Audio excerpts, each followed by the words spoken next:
যে বললেন এটা কিভাবে ওনার কাছ থেকে নিয়ে আসেন, ছিনিয়ে নিয়ে আসেন, কারণ বেস্ট তো কেউ দিতে চায়। ওর এই জায়গাটাতে ওর যে হাতটা, আমি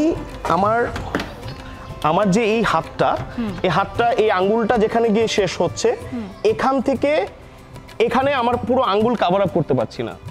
ওর যে এই হাতটা কিন্তু এত বড়। গারল যেহেতু দলবদ্ধ অবস্থায় ওরা চলাফেরা করে বা দলবদ্ধ অবস্থায় থাকে, ওরা হিটটা ওরকম ভাবে শো করে না।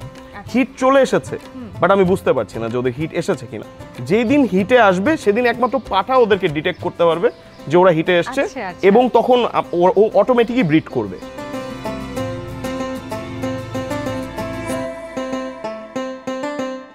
আপনারা দেখতে পাবেন যে প্রবেশ মুখেই 3টা গারল আছে, তাই তো? 3টাই গারল, এবং এরা ব্রিডার। মেল এখানে আছে গারল। এই 3টা সম্পর্কে একটু বলবেন, কোথা থেকে আনলেন?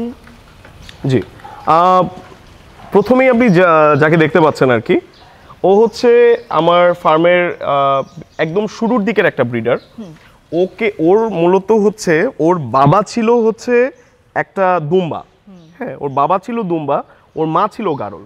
তো আমরা মোটামুটি মানে একটা ধারণা করছি যে ওর 50% ওর মধ্যে ব্লাড লাইন আছে দুম্বার, 50% আছে গারলের। আচ্ছা, তো আমরা ওকে নিয়ে আসার পর আমরা ওর 2টা বেবি পেয়েছি, যে বেবিগুলোর ওদের মা ছিল আবার গারল যেহেতু, তো ওদের মধ্যে গারলের ব্যাপারটাই বেশি চলে এসছে। বাট আপনি দেখতে পাচ্ছেন যে একটা গারল থেকে ওর কিন্তু বডি স্ট্রাকচার অনেক কম্প্যারিটিভলি অনেকটা দুম্বার মতো, ও দেখতে অনেকটা দুম্বার মতো, বাট ওর মধ্যে যেহেতু গারলের পার্সেন্টেজ আছে, তো আমরা ওই বাচ্চাগুলোর মধ্যে গারলের পার্সেন্টেজটাই বেশি পেয়েছি, but at the same time ওর যে গ্রোথটা, সেই গ্রোথটাও কিন্তু আমরা বাচ্চার মধ্যে পেয়েছি। আচ্ছা, তাহলে আমরা কিন্তু এটা বলতে পারি দুম্বা ক্রস।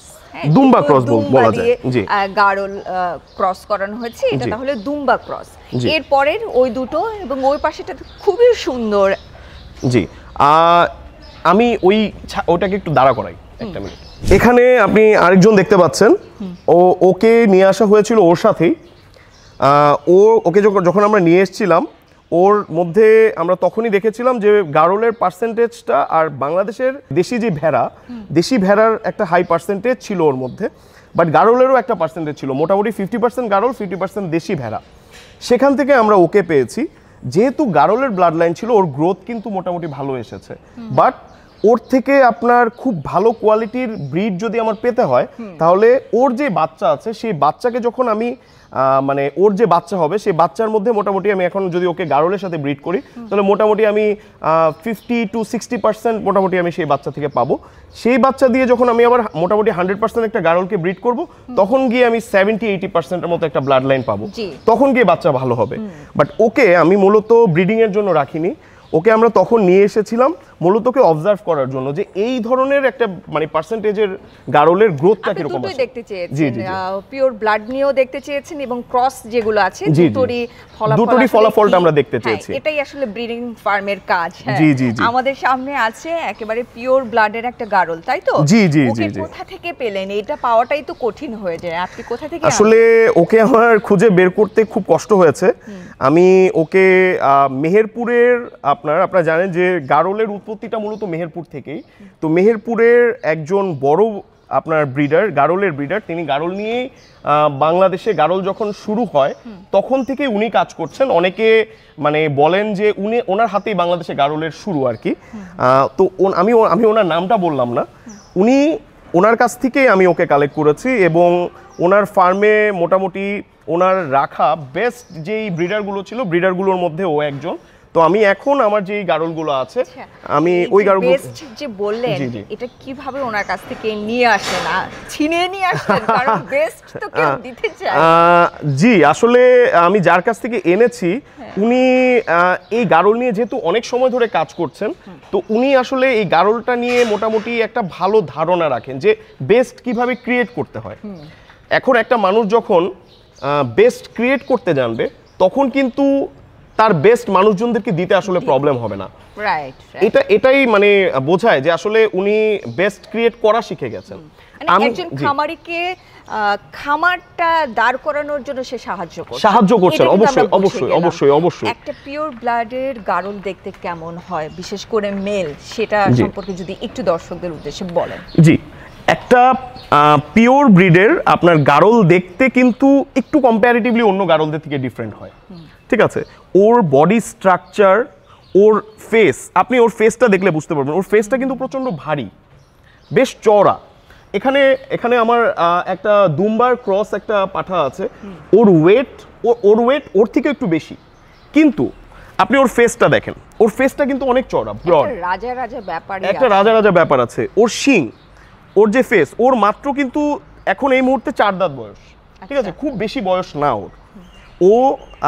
ওর যে গ্রোথটা, সেই গ্রোথটা আমরা ওকে আরও ছোট এনেছিলাম, ওর বেশ সুন্দর গ্রোথ এসেছে, এবং ওর ইনশাল্লাহ আমরা সামনে যখন বাচ্চা হবে সেই বাচ্চাগুলো আমরা আশা করছি খুব ভালো কোয়ালিটির আমরা পাবো।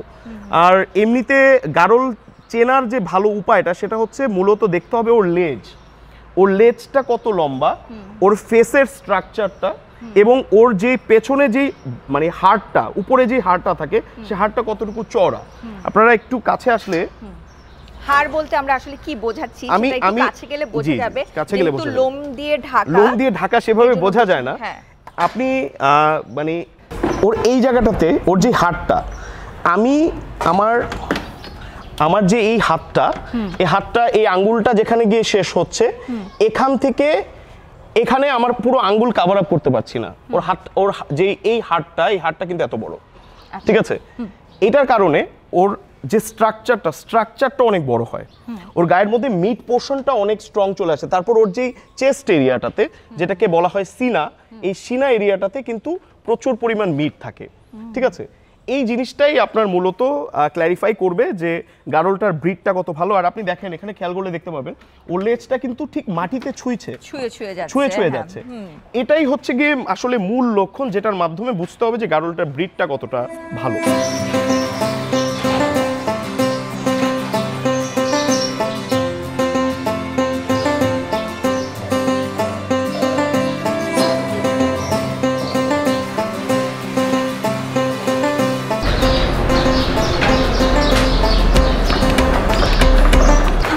একটু আগে যে মেল গারলটা দেখলাম, ওই গারলটি দিয়ে এইগুলোকে ব্রিড করানো হয়েছে।